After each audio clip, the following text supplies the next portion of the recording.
नमस्कार, आपके साथ मैं हूं सुखवीर। आप देख रहे हैं आपका अपना चैनल भिवानी हलचल। और आज की खबरें इस प्रकार से। परिवार पहचान पत्र के लाभार्थियों के बिजली बिलों की गलत एंट्री के कारण राशन कार्ड इत्यादि के रिकॉर्ड को टैंप लगाकर ठीक करे अधिकारी। ये बात वीरवार को भिवानी पहुंचे डिप्टी सीएम दुष्यंत चौटाला ने कही। उन्होंने भिवानी में 1 दर्जन से अधिक कार्यक्रमों में पहुंचकर जनता से संवाद किया और उनकी समस्याओं का मौके पर निवारण किया।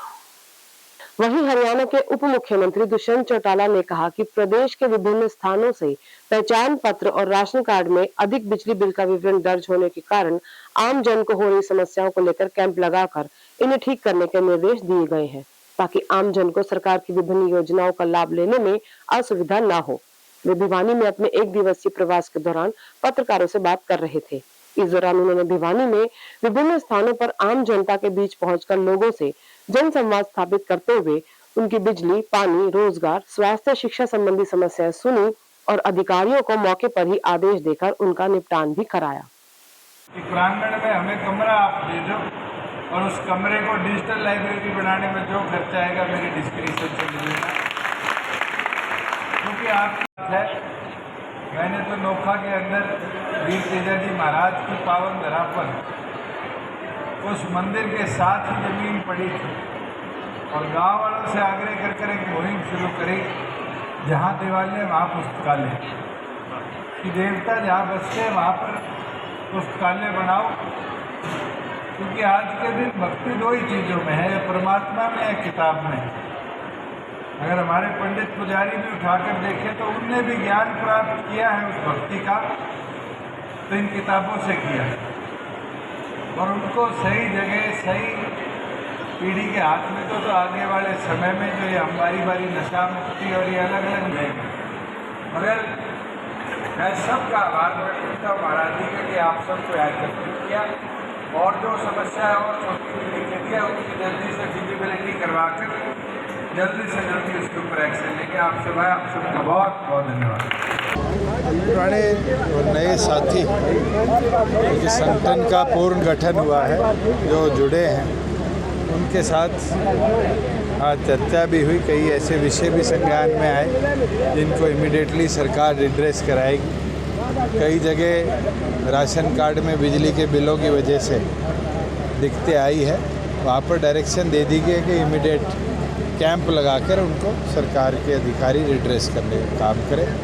मैं मानता हूँ कि जो नए साथी आज संगठन में जुड़े हैं, संगठन को उससे मजबूती मिलेगी। तो सरसों की खरीद को लेकर मांग की जा रही है कि 10 दिन और बढ़ाया जाए सरसों की। जो रजिस्टर्ड फार्मर्स थे लगभग सबकी परचेज होगी। कोई पेंडेंसी है तो लिखित में दे जाएं, उसको जरूर आगे टेकअप करेंगे। प्राइवेट परचेज सरसों की ना तो प्रतिबंधित है, एफिड निरंतर ले रहा है।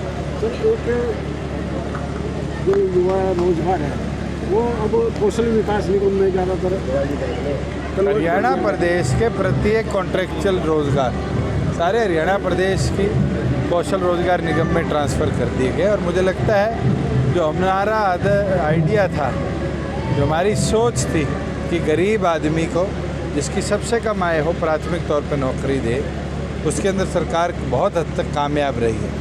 लगभग 50,000 से कम आय वाले जितने रिस्पोंडेंट्स थे उनको प्रायोरिटी 1 पे सरकार ने नौकरी दी है। अब 1 लाख तक के जो आगे युवा है उनको अब आने वाले समय देगी। क्योंकि सफाई जो भर्तियाँ थी वो बहुत कम कर दी। ये काम staff selection public service commission का डिले आया है, निरंतर उनके साथ मीटिंग हो रही है। जैसे जैसे आगे एग्जामिनेशन होंगे वैसे वैसे भर्तियाँ हो जाएंगी। सर, ओम प्रकाश चौटाला का बयान है कि वो आप काफ़ी परिणाम हो चुके हो, उनके नैलों में कभी वापसी नहीं हो चुकी है, आपका क्या? मैं तो ना ही नैलों में जाता, और जहाँ मेरे काम की बात है आज के दिन आपके बीच में हूँ, काम कर रहा हूँ और अच्छी और साफ नीयत से कर रहा हूँ, करता रहूँ। स्वास्थ्य विभाग का प्रयास है कि जरूरतमंद व्यक्ति को उसी के क्षेत्र में मिले स्वास्थ्य सुविधाएं। इस उद्देश्य को लेकर स्लम एरिया में 3 अर्बन वेलनेस सेंटर खोले गए हैं। यह जानकारी वीरवार को विधायक घनश्याम सराफ ने दी और वेलनेस सेंटर का शुभारंभ भी किया। भिवानी शहर के स्लम एरिया में 3 अर्बन हेल्थ वेलनेस सेंटर खोले गए हैं, जिससे उस एरिया के लोगों को अब स्वास्थ्य लाभ लेने के लिए दूर नहीं जाना पड़ेगा। विधायक एवं पूर्व मंत्री घनश्याम सराफ द्वारा जिला भिवानी में खोली गई 3 अर्बन हेल्थ वेलनेस सेंटर का आज शुभारंभ किया गया। विधायक ने बताया कि सरकार का ये एक सराहनीय कदम है जिससे आम जन को बहुत फायदा होगा, क्योंकि दूर दराज एरिया के गरीब और जरूरतमंद लोगों को उनके एरिया में ही स्वास्थ्य सुविधाएं मिल सकेंगी। उन्होंने बताया कि हमारी सरकार का ये उद्देश्य है कि प्रत्येक व्यक्ति को उसके घर तक स्वास्थ्य सेवाएं दी जा सके, जिससे किसी भी व्यक्ति को किसी भी प्रकार की परेशानी न हो।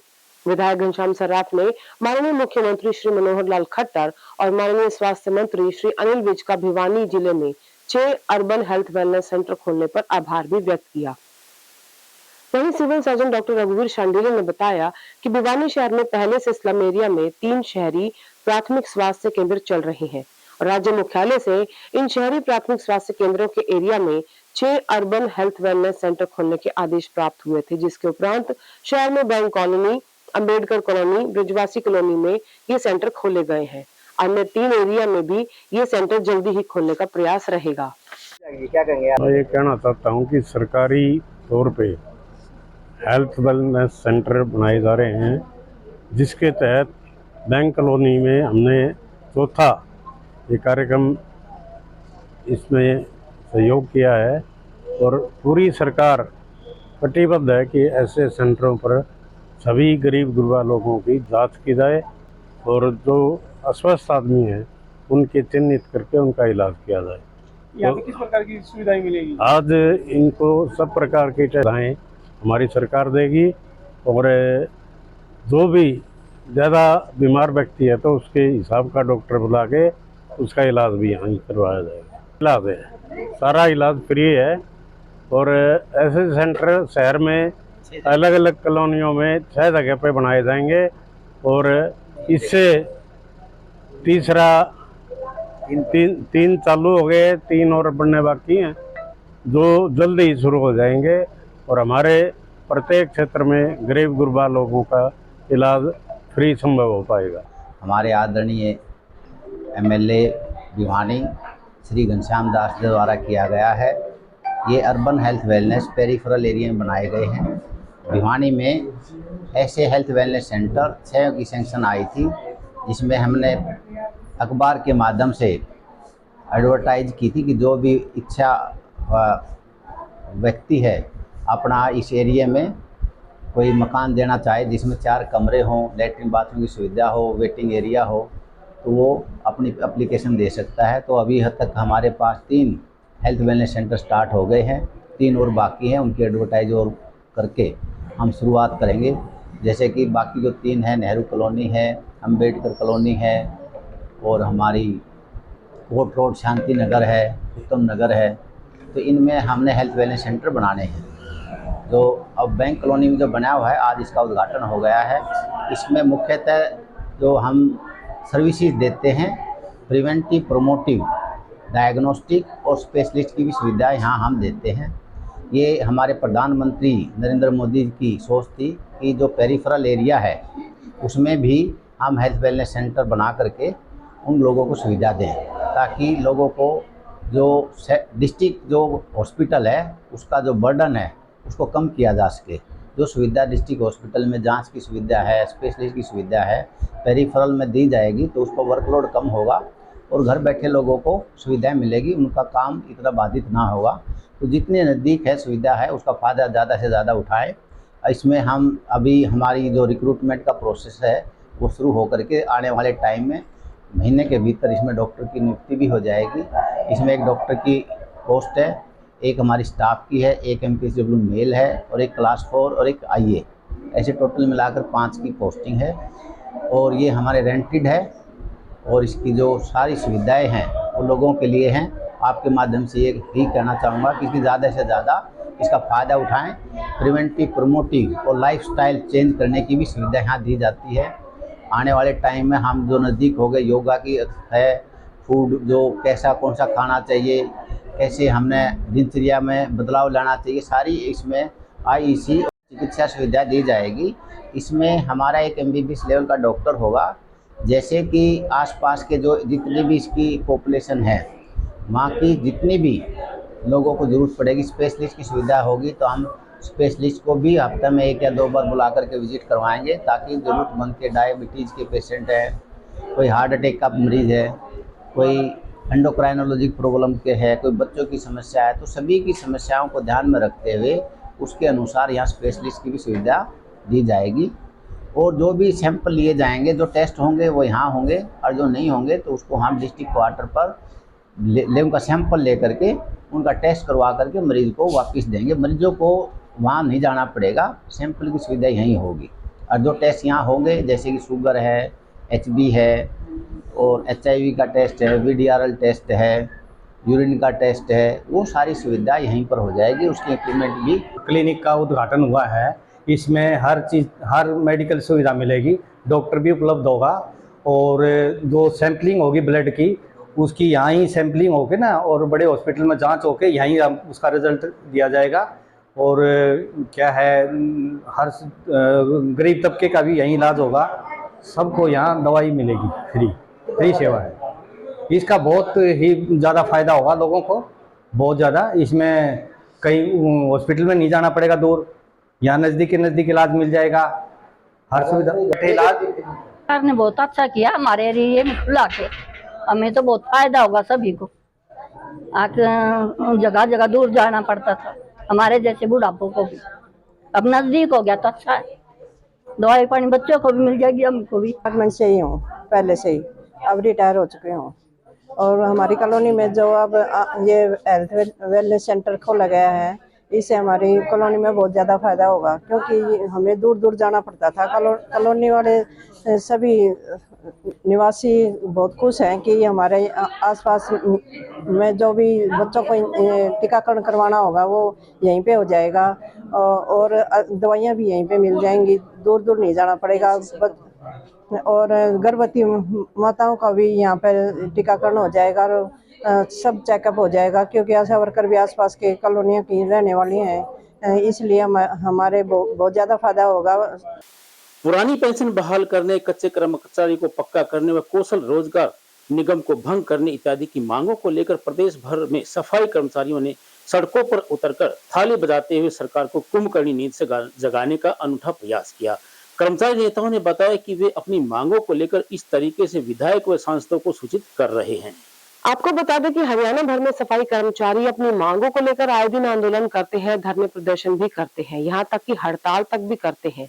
इसके बाद उनकी मांगे मान तो ली जाती हैं, लेकिन पूरी नहीं हो पाती। इसी के चलते गुस्साए सफाई कर्मचारी आज सुबह सड़कों पर उतरे। जोरदार थालियां बजाते हुए उन्होंने मंत्रियों, सांसदों और विधायकों के आवास पर पहुंचे और अपना मांग पत्र उन्हें सौंपा।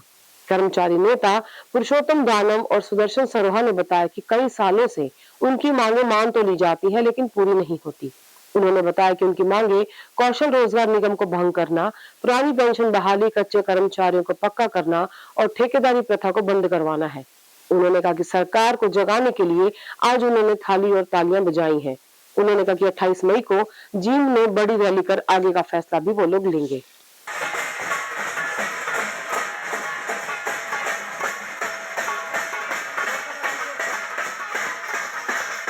जो सरकार जो गहरी नींद में कर्मचारियों की मांगों को लेकर सोई हुई है, बार बार में हमने सरकार के जो नुमाइंदे हैं उनसे बात की है। निकाय मंत्री जो हमारे कविता जैन जी थी उनसे बात की, और उसके बाद में अनिल विज जी बने, अनिल विज से कमल गुप्ता से हाल ही में बात हुई है। उन्होंने कहा कि भी तुम्हारी सभी मांगे जायज है। 18 सूत्रीय मांग पत्र नगर पालिका कर्मचारी संघ हरियाणा की तरफ से दिया गया था। उसके बाद में भी जो मांगी हुई माने उनके परिपत्र जारी नहीं कर रहे। उसमें जो हमारे जो मांग पत्र है उनमें हमारी मुख्य मांगे है कि जो कच्चा कर्मचारी हो, पक्का और ठेका प्रथा समाप्त हो, और जो पुरानी पेंशन नीति बहाल और हरियाणा कौशल रोजगार निगम है जो उसको भंग किया जाए, और जो फायर ब्रिगेड के जो साथी है जो दूसरे महकमे में स्वराज जो आपातकालीन विभाग है उसमें जाने भेजने की तैयारी कर रही है, उसको ना भेजा जाए, उसको नगर पालिका इसमें निकाय विभाग में रखा जाए। और हम ये खुले शब्दों में कहना चाहते हैं, जो सरकार ने हमारे समय रहते तक हमारी जो मांगे नहीं मानी गई, कि हरियाणा सरकार भारतीय जनता पार्टी की सरकार है जो कर्नाटक से सबक ले, या तो कर्मचारी के समय रहते हुए मांग पूरी करे। हमारे साथी ने पिछली बार नारा लगाया था कि 70 पार 80 पार, और अब के बार हरियाणा पार करेंगे। इसी कर्मचारियों की मांगों को लेकर 28 तारीख को नगर सर्व कर्मचारी संघ हरियाणा एक चेतावनी रैली करने जा रहा है, जिसका बहुत बड़े आंदोलन की उसके अंदर से कॉल होगी। हम ये कह रहे हैं कि सरकार या तो समय रहते कर्मचारियों की मांगे मानने, नहीं तो 2024 में इसका बहुत बड़ा खामियाजा भुगतना पड़ेगा। हरियाणा रोडवेज वर्कर्स यूनियन ने शांतिपूर्ण चुनाव के उपरांत बस स्टैंड भिवानी परिसर में शपथ ग्रहण समारोह का आयोजन किया। शपथ ग्रहण समारोह की अध्यक्षता प्रदेश महासचिव संपत सिंह पूनिया ने की और यूनियन पदाधिकारियों को शपथ दिलाई। हरियाणा रोडवेज वर्कर यूनियन के सांस्कृतिक चुनाव के बाद आज शपथ ग्रहण समारोह आयोजित किया गया। संपत सिंह पूनिया, प्रदेश महासचिव हरियाणा रोडवेज वर्कर यूनियन ने बताया कि आज भिवानी रोडवेज बस स्टैंड पर शपथ ग्रहण समारोह का आयोजन किया गया। चुनाव के बाद जो टीम वर्कर यूनियन के लिए काम करती है, आज उनको नए सदस्यों की शपथ दिलाई गई। साथ ही 28 तारीख को होने वाले रोडवेज महासंघ की रैली के लिए भी सभी को निमंत्रण दिया गया। उन्होंने कहा कि सरकार लंबे समय से उनकी मांगों को अनदेखा कर रही है। साथ ही सभी सरकारी विभागों का निजीकरण सरकारी कर्मचारियों के मांगों के प्रति गंभीर नहीं है। कौशल रोजगार निगम को भंग करके पक्की भर्ती का मामला, अन्य सहित मुद्दों पर काफी विचार विमर्श भी आज हुआ। Inder Singh Badana, Haryana roadways worker union संबंधित सर्व कर्मचारी संघ हरियाणा का राज्य प्रधान। आज का जो ये कार्यक्रम है, ये मुख्य तौर पे हमारे जो सांगठनिक चुनाव हैं वो उनकी प्रक्रिया के तहत ये किया जा रहा है और शपथ ग्रहण समारोह आज का ये कार्यक्रम है। और आज हम जो है नए साथी जो चुन के आए हैं वो अगले 3 साल के कार्यकाल के लिए हमारी जो यूनियन का कार्यक्रम है उनको आगे बढ़ाने के लिए सांगठनिक जो आज की ये कार्रवाई है उसके तहत ये कार्यक्रम किया जा रहा है। मैं सरबत सिंह पूनिया, प्रदेश महासचिव हरियाणा रोडवेज वर्कर यूनियन। आज का जो ये शपथ समारोह का आयोजन किया है, इसके 2 प्रमुख उद्देश्य है। एक तो हमारी जो चुनाव की प्रक्रिया है उसके तहत यहाँ जो नई चुनी गई टीम है उसको शपथ दिलाई गई है। इसके अलावा आज इस सम्मेलन के अंदर 28 मई की जो हमारी सर्व कर्मचारी संघ हरियाणा की रैली है, उस रैली की तैयारियों के लिए भी मुख्य तौर पर हम चर्चा इस मीटिंग में की है। और हम कहना चाहते हैं, सरकार लंबे समय से आज रोडवेज समेत तमाम विभागों का निजीकरण कर रही है। कच्चे कर्मचारियों को पक्का करने की मांग है, उसके बारे में सरकार गंभीर नहीं है। आज जो पक्की भर्ती के बारे में गंभीर नहीं है। कौशल रोजगार निगम है, उसको भंग करके हम पक्की भर्ती की मांग कर रहे हैं। आज जो ओल्ड पेंशन स्कीम है, सरकार लगातार बना कर रही है बहाल करने के लिए। ये पूरे प्रदेश के कर्मचारियों का एक प्रमुख मुद्दा है। हम ये मांग करते हैं कि ओपीएस बहाल की जाए, एनपीएस रद्द की जाए और इसके साथ ही प्रदेश के अंदर आज कम से कम भी 4 लाख पक्के और कच्चे कर्मचारियों के पद खाली है, वो भरे जाएं और रोडवेज के अंदर बसों का बेड़ा बढ़ाया जाए। ये हमारी प्रमुख मांग है। वीरवार को एनसीसी बटालियन हरियाणा 2 की छात्राओं द्वारा प्लास्टिक की थैली का प्रयोग न करने को लेकर जागरूकता रैली का आयोजन किया गया।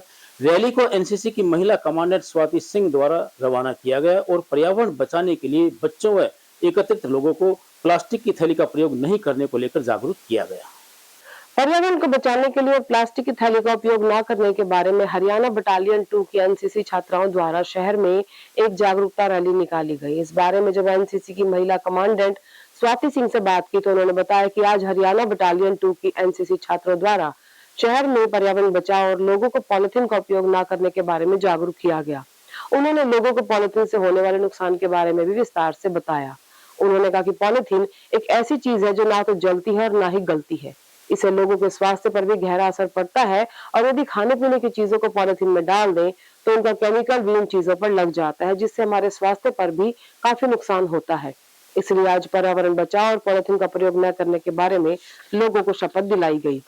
आज वर्ल्ड इन्वायरमेंट डे मनाया गया है और इसमें जो हमारी मेन थीम थी वो थी कि प्लास्टिक का इस्तेमाल कम करें हम लोग या बिल्कुल ही ना करें। प्लास्टिक का सिंगल यूज़ पे लोगों को बताया गया कि हम प्लास्टिक जैसे पानी की बोतल, प्लेट और यूज़ एंड थ्रो वाली जो भी प्लास्टिक की चीज़ें हैं उनको हम कम करें और अपने इन्वायरमेंट को हम बचाएं। आज हमारे स्कूल में ये प्रोग्राम किया गया कि हम हमारे आसपास से जितना भी जो प्लास्टिक है, जो हम सिंगल यूज़ प्लास्टिक यूज़ करते हैं, उसको बिल्कुल हद तक कम कर दें। उसकी जगह हम जो पॉलीथीन की जगह हम थैले वाले जो बैग्स होते हैं उनका यूज़ करें। इसलिए हमने पूरे शहर में रैली निकाली है, शपथ ली है कि हम ना ही यूज़ करेंगे प्लास्टिक और औरों को भी जागरूक करेंगे ताकि और कोई भी प्लास्टिक यूज़ ना करें। लोहानी निवासी विजेंद्र उस समय बिजली दुर्घटना का शिकार हो गया जब वह बिजली की मोटर से पानी भर रहा था। बिजली का करंट लगने के बाद परिजन तुरंत उसे सामान्य अस्पताल लेकर के पहुंचे, जहां पर चिकित्सकों ने उसे मृत घोषित कर दिया। प्राप्त जानकारी के अनुसार लोहानी निवासी विजेंद्र शाम को अपने घर में बिजली की मोटर से पानी भर रहा था कि अचानक मोटर में करंट आने से विजेंद्र को बिजली का झटका लगा, जिसके बाद परिजन उसको लेकर सामान्य अस्पताल आए, लेकिन डॉक्टरों ने उसे मृत घोषित कर दिया। केस इंचार्ज प्रवेश कुमार ने बताया कि लोहानी निवासी मृतक विजेंद्र कुमार 65 वर्ष की उम्र के थे और वे पशु चिकित्सालय से रिटायर भी थे। मृतक का पोस्टमार्टम कराकर शव को परिजनों के हवाले कर दिया गया। ये विजेंद्र कुमार है, राम स्वरूप का गांव लोहानी से। इसके करीब करीब उम्र 65 से 67 साल है और कल में से पानी भर रहा था, बिजली की मोटर से पाइप निकालते समय करंट लगा है और इसके लड़के की प्रीतम की दरखास्त प्राप्त करके 174 की कार्रवाई की जा रही है। कितने बच्चे हैं सर? इसको कुल 12 बच्चे हैं, 9 लड़कियां और 3 लड़के हैं। 2 छोटे लड़के हैं जो है विवाहित हैं, बाकी सभी साथ। बुधवार को सिवानी क्षेत्र के नलोई गांव निवासी मनोज उर्फ गोलिया को उस समय गोली लगी जब सीआईए पुलिस व बदमाशों के बीच मुठभेड़ हुई। घायल व्यक्ति को भारी पुलिस बल सुरक्षा में चौधरी बंसला सामान्य अस्पताल में भर्ती करवाया। बताया जाता है कि यह मुठभेड़ रिवासा गांव के नजदीक हुई है। तो शाम क्षेत्र में सीआईए पुलिस और बदमाशों की जबरदस्त मुठभेड़ हुई। खुद को पुलिस से घिरते देखकर बदमाशों ने गोलियां चलाई, जिसकी जवाबी कार्रवाई में पुलिस ने भी फायर किए। तो शाम के रिवासा गांव के पास मुठभेड़ हुई, जिसमें दोनों तरफ से दनादन गोलियां चली। इस दौरान एक बदमाश के पैर में गोली भी लगी। घायल बदमाश को नागरिक अस्पताल में भर्ती कराया गया और अस्पताल के बाहर भारी पुलिस बल भी सुरक्षा में तैनात किया गया। यहाँ आपको बता दें कि 6 मई को सिवानी में राजस्थान निवासी नरेश की गोली मारकर हत्या की गई थी और हत्या के इसी मामले में सीआईए 2 पुलिस को इन बदमाशों की तलाश थी। प्राप्त जानकारी के अनुसार मृतक नरेश भी बदमाश था। कल अपना CIA 2 team 2 team party 1 party 2 का एक ऑपरेशन था और ये वाला एक्चुअली शिवानी का FIR नंबर 137 ऑफ 2023 तारीख 17/5/2023 का एक फायरिंग हुई थी वहाँ पे और ये वहाँ पे मृतक है मिस्टर नरेश को हमने गिरफ्तार किया था ये बंदा और अलॉन्ग विद इसके साथ 2 बंदा के साथ बाइक में आके गोली मार के मरवा दिया था उनको। और उसका बारे में हमने 16 तारीख को 16th ऑफ मई विक्रम अलीस गिन्नी बंदा को अरेस्ट किया हमने तो शाम थाना का जुरिस्डिक्शन का अंदर। उनका इन्फॉर्मेशन का बेसिस पे हमारा पूछताछ और हमारा सीक्रेट इन्फॉर्मेशन और सीआईए 2 का सोर्सेस का बेसिस पे और दूसरा बंदा था एक्चुअली मेन ये इनकाउंटर में मतलब कि उन्होंने फायरिंग किया था उसमें मनोज नाम बोल के एक बंदा है, मनोज अलाइस गोलिया पुत्र ईश्वर नलोई गांव शिवानी में पड़ता है। उनका पकड़ने के लिए हमारा टीम 2 पार्टी था, पार्टी 1 ASA राजेश सेठ कर रहे थे और पार्टी 2 SI अशोक कुमार। अशोक शिवानी का फायरिंग केसेस में IO भी है। उन्होंने बजीना से रिवासा का रोड पे नाका लगा के वेट कर रहे थे क्योंकि दोनों का बीच में पहले भी बात चल रहे थे। तब फायरिंग के बाद 17 तारीख शाम को सनसेट का बाद अराउंड 8 से 9 बजे तक अंदर मिलने के लिए कोई प्लान था इनका और इसलिए हमारा पार्टी दोनों वहाँ पे वेट कर रहे थे अलॉन्ग विद दैट वेपन्स वगैरह क्योंकि ऑलरेडी इनका खिलाफ ऐसे मनोज है इनके खिलाफ ऑलरेडी 12 केस है, उसमें 302 का 2 केस है। सो इसलिए हमारा party 1 headed by ASA Rajesh है, उसके साथ और 3 मेंबर्स भी था और पार्टी 2 SI अशोक कुमार उनके साथ और 4 मेंबर है। ये सब सरकारी गाड़ी स्कॉर्पियो वाइट कलर का HR 03 GV 5419 के साथ वेट कर रहे थे। तब उन्होंने ऑपोजिट में बजीरा से आ रहे थे मनोज, तब ASA राजेश ने रुका था उनको टॉर्च लगा के बट उन्होंने तुरंत फायरिंग स्टार्ट कर ली। एक फायरिंग वहाँ लगाया उन्होंने, तब नाका पे नहीं रुका है, फिर तुरंत अपना ऑपोजिट में 100 मीटर का गैप पे दूसरा पार्टी वेट कर रहे थे, वहाँ पे भी इनडिस्क्रिमिनेटली वो फायर स्टार्ट कर रहे थे। सो उसमें एक गोली अपना स्कॉर्पियो का बोनट पे लगाया, एक गोली मिस हो गया। फिर उसका बगल में वाइल बजीना से आ रहे थे, उनका लेफ्ट साइड में एक अच्छा रास्ता था, वो फॉरेस्ट का जाने वाला रास्ता था, उसको बन्नी का फॉरेस्ट एरिया बोलते हैं। उसमें भागने के लिए उन्होंने गाड़ी, उसमें उनका 2 व्हीलर पे था सिटी 100, उसमें उन्होंने चलाया बट बारिश का मौसम और रेत का भी है, स्किड हो गया था बाइक। तब उन्होंने VT कर दिया, मतलब कि इसको बोलते हैं वायरलेस कम्युनिकेशन पे कंट्रोल रूम को इन्फॉर्म कर दिया अशोक ने, ये बंदा मनोज है, इन्होंने इनडिस्क्रिमिनेटली फायर कर रहा है पुलिस पार्टी के ऊपर। फिर उन्होंने नीचे गिर के तब इन्होंने VT कर दिया, तो राजेश ने भी वार्निंग फायर दिया उनको रुकाने के लिए और अशोक ने भी दूसरा वार्निंग फायर दिया, वो रुका नहीं, वो ऐसे भाग के पीछे पीछे इन दोनों का और 2 फायर कर रहे थे। टोटल उन्होंने 5 गोलियां चलाया मनोज ने और अपना पुलिस पार्टी ने उनको स्टॉप करने के लिए 2 हवाई फायर चलाया और 2 फायर सेल्फ डिफेंस के लिए एसआई अशोक ने चलाया। उसमें एक तो मिस हो गया और the last round 4th round इनका पैर राइट लेग में घुटना का नीचे लग गया।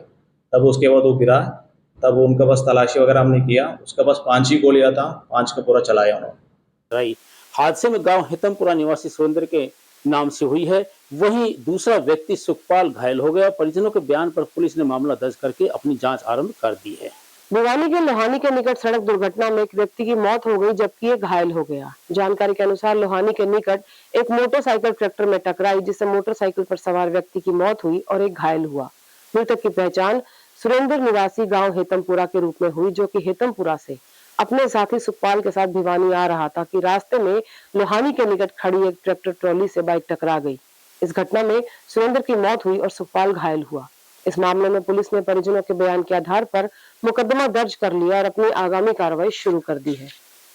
तो करीबन 9:15 बजे का तकरीबन सूचना मिली कि बाबा योगीनाथ हॉस्पिटल है, उसके अंदर एक एक्सीडेंट में मृतक सुरेंद्र सनोव जितेंद्र वासी हेतमपुरा, जो हाल सेक्टर 13 में रहते हैं, एक्सीडेंट के कारण मृत्यु हो गई है।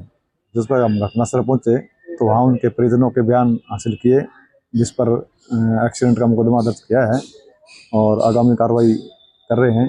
और अब पोस्टमार्टम के लिए जीएस हॉस्पिटल में आए हैं, सरकारी हॉस्पिटल में, और पोस्टमार्टम करके उनकी नाश जो है उनके हवाले कर दी है और ट्रैक्टर की तलाश कर रहे हैं। क्या कहाँ से कहाँ तक जा रहे थे, क्या मामला? ये गांव हेतमपुरा से चले थे, 2 व्यक्ति थे। दूसरा नाम सुखपाल था जो केरपुरा का रहने वाला था, और ये सुरेंद्र और दोनों मोटरसाइकिल पे थे। और लोहानी से थोड़ा सा 2 किलोमीटर आगे जाके एक्सीडेंट हुआ था।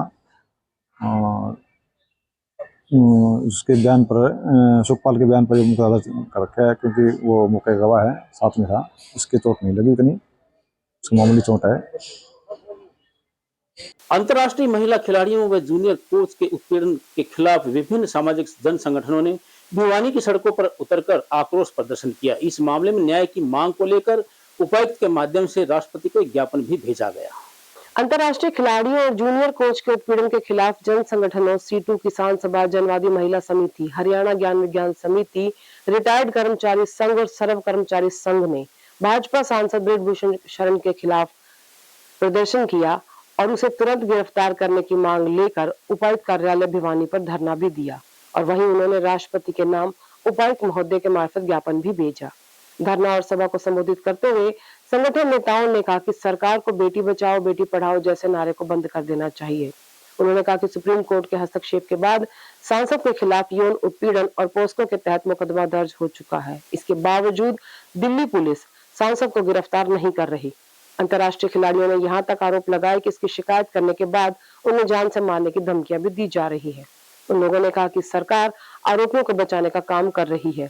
जन संगठन के नेताओं ने कहा कि दोनों आरोपियों को तुरंत गिरफ्तार किया जाए और न्यायिक जांच की मांग की जाए।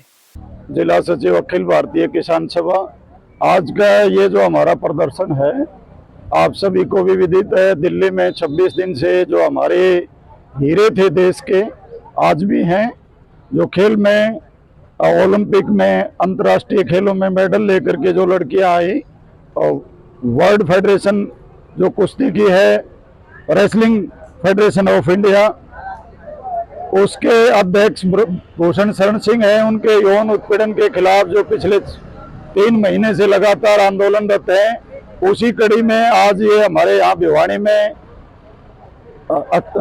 CITO, जनवादी महिला समिति, अखिल भारतीय किसान सभा, अन्य रिटायर्ड कर्मचारी संघ के, हरियाणा ज्ञान विज्ञान समिति, अन्य जन संगठनों ने मिलकर के ये जो तो आज धरना दिया है। तो हम हरियाणा सरकार से भी, भारत सरकार से कहना चाहते हैं, हरियाणा में भी जैसे आपको पता है कि खेल मंत्री संदीप सिंह ने युवा कोच के साथ जो उत्पीड़न किया, आज तक न तो उनका इस्तीफा लिया गया है, न उनके खिलाफ कोई कार्रवाई की है।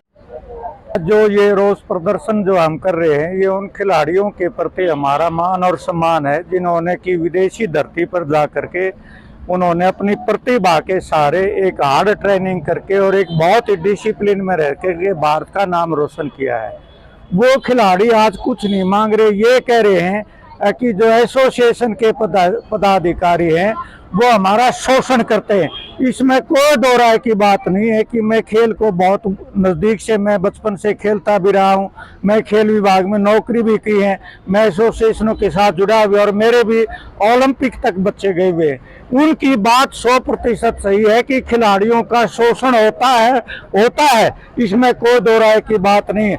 और कुछ बहादुर ही खिलाड़ी जो है कि उनकी मांगों को लेकर के आगे बढ़ते हैं। हम उनका खिलाड़ियों की मांग का पुरजोर समर्थन करते हैं। मैं डीसी के माध्यम से राष्ट्रपति को ज्ञापन सौंपा है। जो हमारी पहलवान बेटियां हैं, लंबे समय से धरने पर बैठी जंतर मंतर पर, सरकार कह रही है ये एक जात की है, ये एक घर की है बेटियां हैं और ये हरियाणा की बेटियां। हम कहना चाह रहे हैं जब ये दुनिया के अंदर तिरंगा फहराया, उन बेटियों ने तब ये एक परिवार की नहीं थी, ना एक हरियाणा की थी। कि 25-26 दिन से हमारी खिलाड़ी महिला बेटियां बैठी हुई हैं आंदोलन में, उनकी कोई सरकार सुनाई नहीं कर रही। जब आम जनता का क्या हाल होगा जब खिलाड़ियों की सुनाई नहीं हो रही? तो जैसे किसी लड़की के साथ कुछ हो जाता तो ये लड़कियां कहाँ जाएंगी? हम चाहते हैं सरकार से हाथ जोड़ के, मोदी जी से, बीजेपी सरकार से प्रार्थना है कि हमारी लड़कियों को न्याय दिया जाए। भिवानी पब्लिक स्कूल के बच्चों द्वारा सीबीएसई द्वारा संचालित की गई 10वीं और 12वीं की वार्षिक परीक्षा में 100% परीक्षा परिणाम प्राप्त करके भिवानी का नाम रोशन किया है। 12वीं कक्षा की विज्ञान संकाय में अंजिका पंवार ने 97%, वाणिज्य संकाय में यश मेहता ने 94.2% और कला संकाय में मुकुल वर्मा ने 94.2% अंक प्राप्त किए और जिले में नाम रोशन किया। वहीं 10वीं कक्षा में अमनदीप ने 95.5% अंक प्राप्त किए। उनकी इस उपलब्धि पर विद्यालय संचालक आशा पाहुजा ने उनको और उनके अभिभावकों को बधाई दी। It has really shaped me into a great individual. I've learned a lot of lessons. I really want to thank Mrs. Pahuja ma'am, Principal Sir, Pulkit sir, and my class teachers. They have really helped me in my preparation, be it board or any competitive exam. The teaching quality and the interactive lessons have been really helpful for me, and I have been the part of BPS family since 12 years now. It has been a roller coaster of journey, but although I have scored such good grades just because of my teachers, director ma'am, principal sir, secretary sir, and everyone, and at last I would like to thank every one of them. आज की खबरों में बस इतना ही। अब मुझे दीजिए इजाजत। देखते रहिए आपका अपना चैनल भिवानी हलचल।